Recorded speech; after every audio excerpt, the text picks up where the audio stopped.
Damai sejahtera Allah yang melampaui segala akal, itulah kiranya yang memelihara hati dan pikiranmu di dalam Kristus Yesus Tuhan kita. Amin. Selamat hari Minggu saudaraku, mari kita menerima firman Tuhan yang ditetapkan untuk hari Minggu, yaitu Minggu Septuagesima hari ini, yaitu dari surat Paulus ke jemaat Korintus, 1 Korintus pasal 8 ayat 1 hingga ayat 13. Tentang daging persembahan berhala kita tahu, kita semua mempunyai pengetahuan. Pengetahuan yang demikian membuat orang menjadi sombong, tetapi kasih membangun. Jika ada seorang yang menyangka bahwa ia mempunyai sesuatu pengetahuan, maka ia belum juga mencapai pengetahuan sebagaimana yang harus dicapainya. Tetapi orang yang mengasihi Allah, ia dikenal oleh Allah. Tentang hal makan daging persembahan berhala kita tahu, tidak ada berhala di dunia dan tidak ada Allah lain daripada Allah yang Esa. Sebab sungguh pun ada apa yang disebut Allah, baik di sorga maupun di bumi, dan memang benar ada banyak Allah dan banyak Tuhan yang demikian. Namun bagi kita hanya ada satu Allah saja, yaitu Bapa, yang daripadanya berasal segala sesuatu dan yang untuk Dia kita hidup. Dan satu saja dan satu Tuhan saja, yaitu Yesus Kristus, yang olehnya segala sesuatu telah dijadikan dan yang karena Dia kita hidup. Tetapi bukan semua orang yang mempunyai pengetahuan itu. Ada orang yang karena masih terikat, yang masih terus terikat pada berhala-berhala, makan daging itu sebagai daging persembahan berhala. Dan oleh karena hati nurani mereka lemah, hati nurani mereka itu dinodai olehnya. Makanan tidak membawa kita lebih dekat kepada Allah. Kita tidak rugi apa-apa kalau tidak kita makan, dan kita tidak untung apa-apa kalau kita makan. Tetapi jagalah supaya kebebasanmu ini jangan menjadi batu sandungan bagi mereka yang lemah.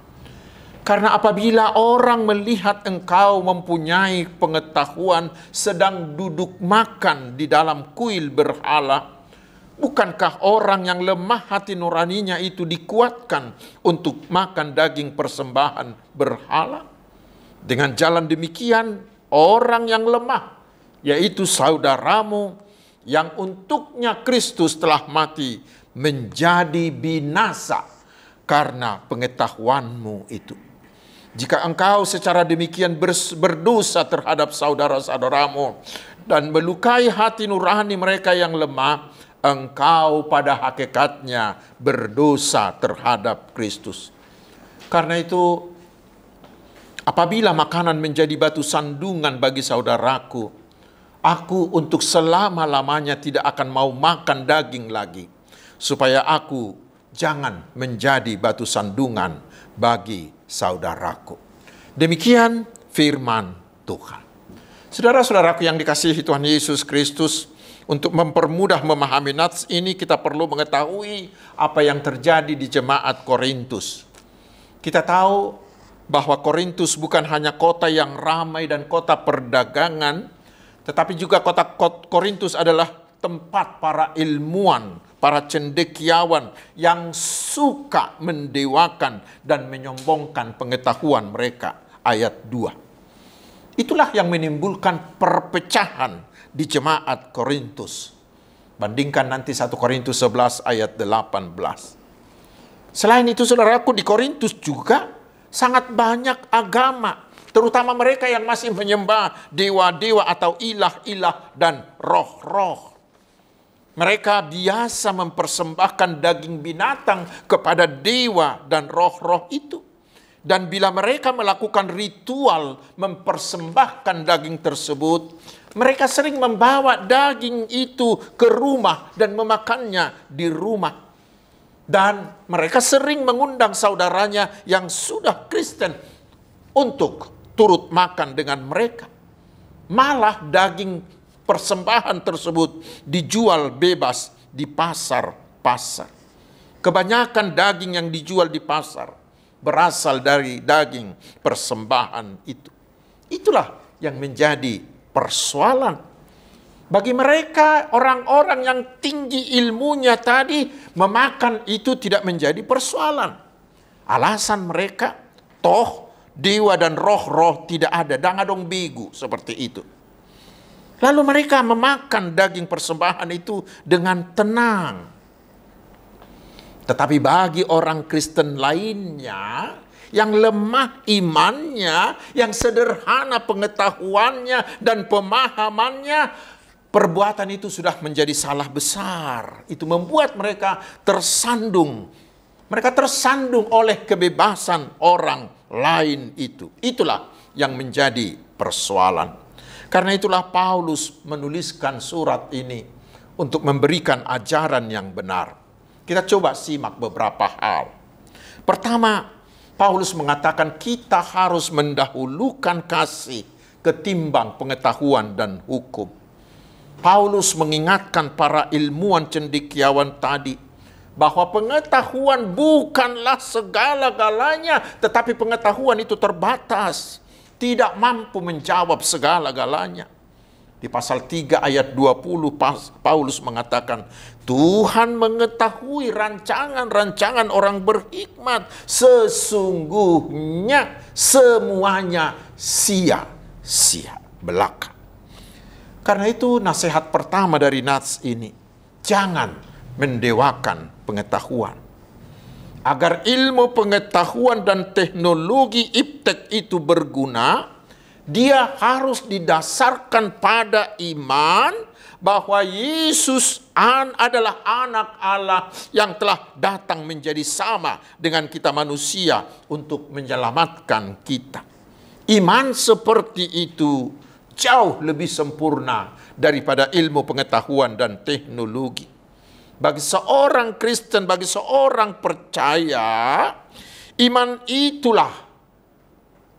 itulah yang harus menjadi dasar berpikir, dasar bertindak, dasar berperilaku, dasar berbicara kita.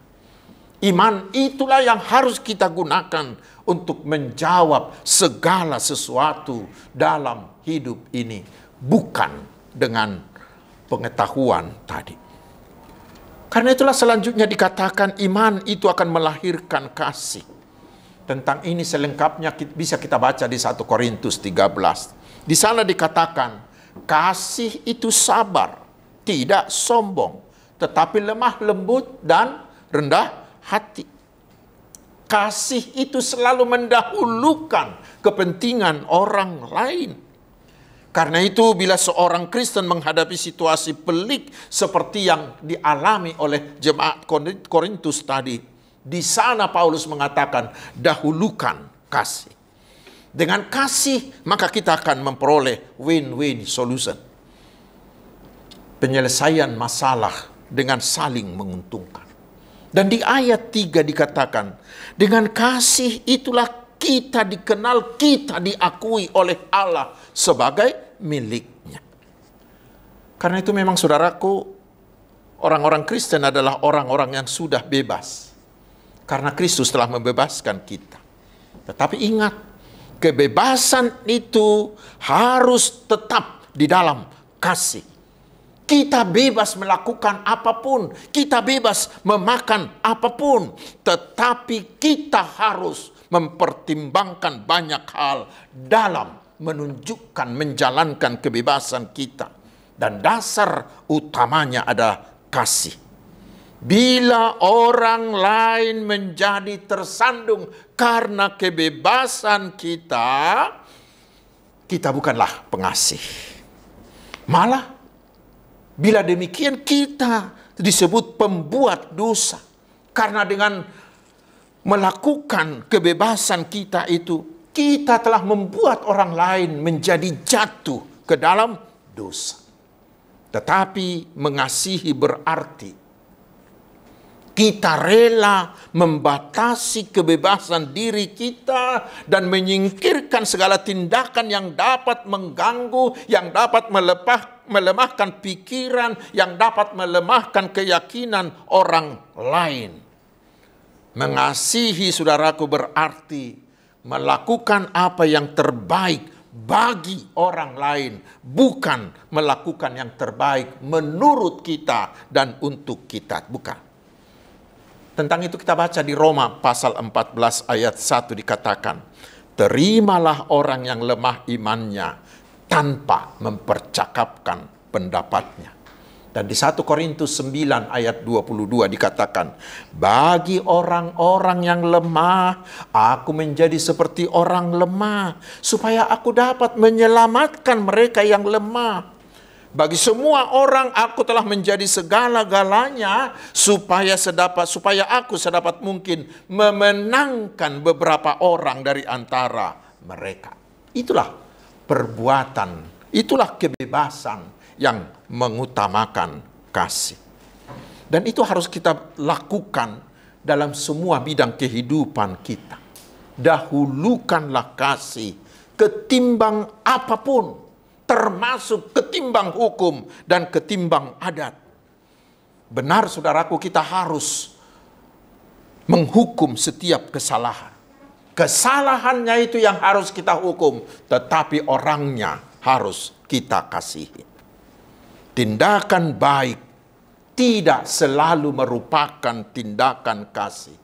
Tetapi tindakan kasih pasti semuanya adalah tindakan baik. Karena itu, saudaraku, nilailah segala sesuatu menurut ukuran kasih. Jangan dengan ukuran pengetahuan.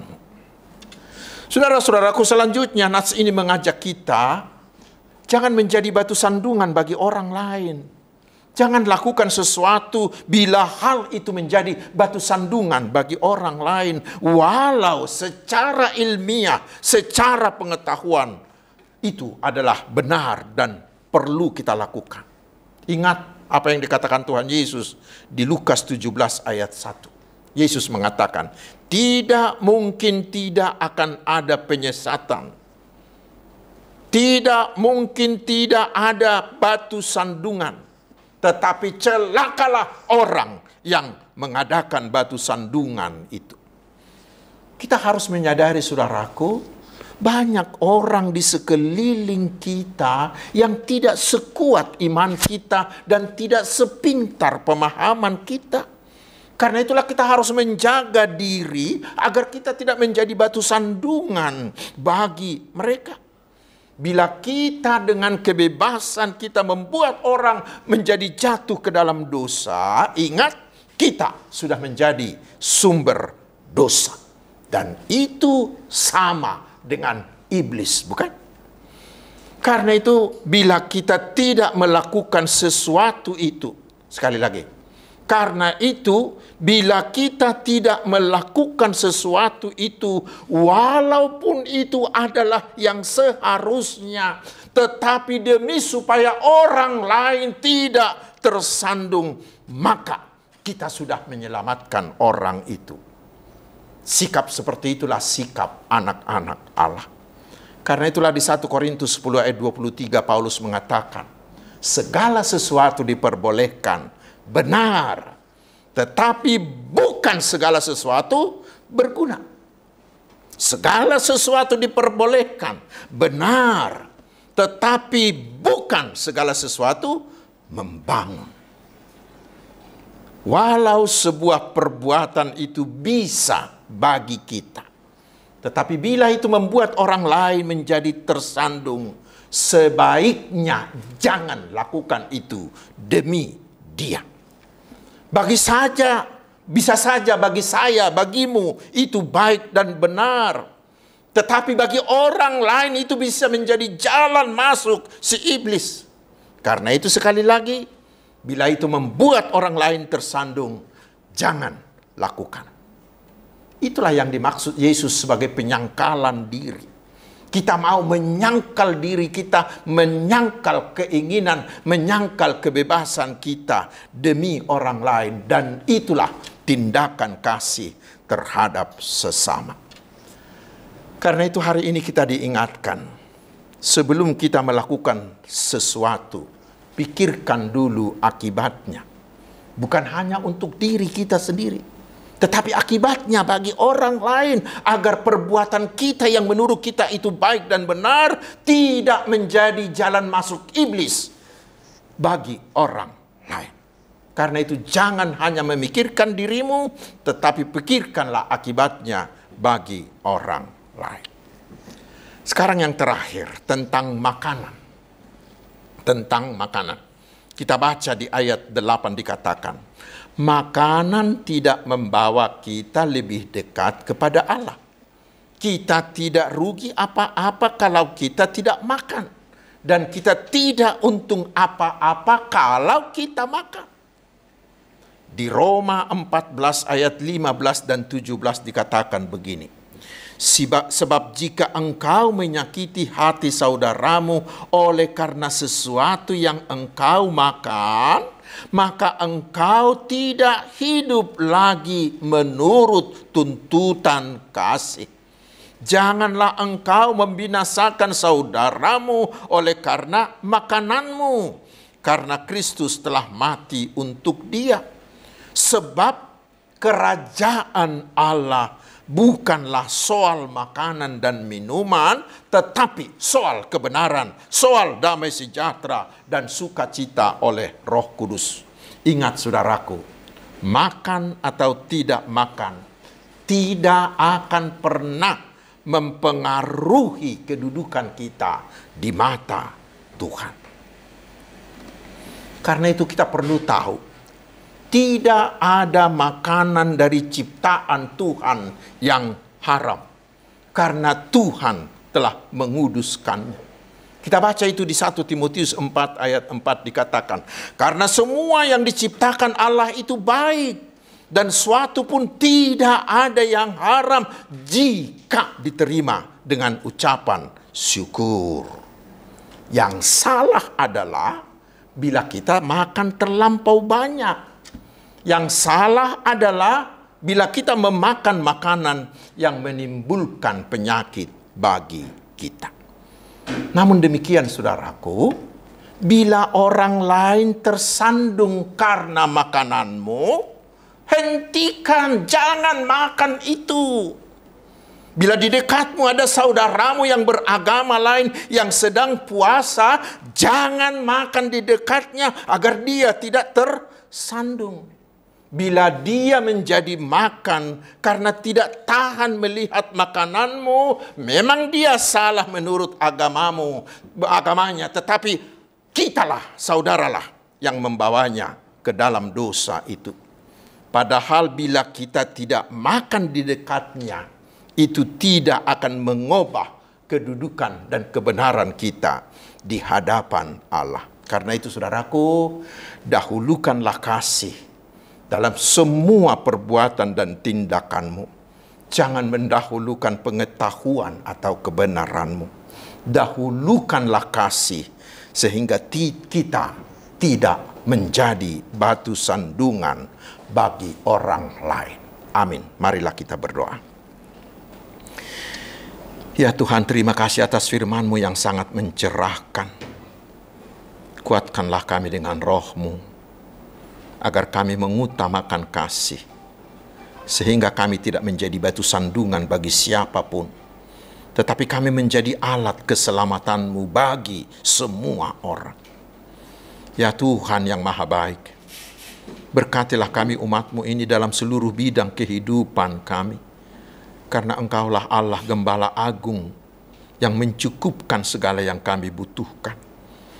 Tunjukkanlah jalan-Mu setiap saat bagi kami, agar seluruh hidup kami dapat menunjukkan, menampakkan kemuliaan-Mu, sehingga melalui kami nama-Mu semakin dipermuliakan. Terutama anak-anak kami yang masih remaja, jagailah mereka agar mereka tetap berjalan di jalan Tuhan. Ya Tuhan yang Maha Kuasa dan Maha Pemurah, kami memohon turutlah campur tangan, mengendalikan semua proses pemilihan umum bangsa kami yang akan dilaksanakan tanggal 14 Februari yang akan datang, agar semuanya berjalan lancar dalam kedamaian. Beri kami roh-Mu, membantu kami menentukan pilihan kami yang sesuai dengan kehendak-Mu. Terpujilah nama-Mu, Allah gunung batu keselamatan kami yang kekal selama-lamanya. Di dalam nama Tuhan Yesus. Amin.